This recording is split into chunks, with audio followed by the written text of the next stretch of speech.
আর কি কি শর্ত রয়েছে হজ ফরজ হওয়ার জন্য? আসুন আমরা জানি। হিদায়া কিতাবের 1 নম্বর খণ্ডের 132 নম্বর পৃষ্ঠার মধ্যে উল্লেখ রয়েছে। সেখানে 5টি শর্তের কথা উল্লেখ রয়েছে। প্রথম নাম্বার শর্ত হলো মুসলিম হওয়া, দ্বিতীয় নাম্বার শর্ত হলো বিবেকবান হওয়া, পাগল না হওয়া, তৃতীয় নাম্বার শর্ত হলো বালেগ হওয়া, প্রাপ্তবয়স্ক হওয়া। কারণ শিশু বাচ্চা যার বয়স কম তার উপরে হজ ফরজ নয়।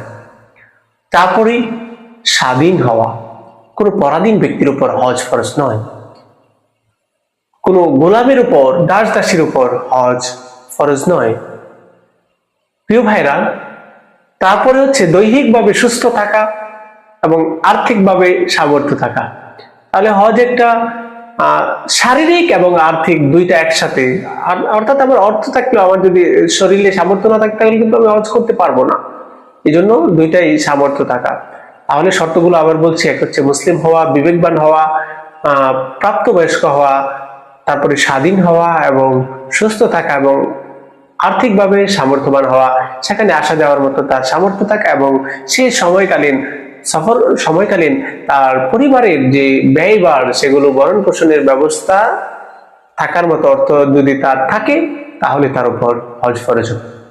প্রিয় ভাইরা, এই শর্তগুলো যদি কারো উপর না পাওয়া যায় তাহলে ওই ব্যক্তির উপর হজ ফরজ নয়।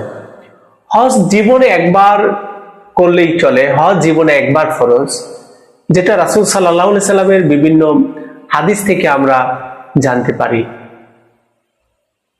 পবিত্র কুরআনুল কারীমের সূরা বাকারার 196 নম্বর আয়াতে আল্লাহ বলেছেন, ওয়াতিমুল হাজ্জা ওয়াল উমরাতা লিল্লাহ, তোমরা একমাত্র আল্লাহর জন্য এবং হজ এবং উমরা তোমরা সম্পাদন করো একমাত্র আল্লাহর সন্তুষ্টির জন্য।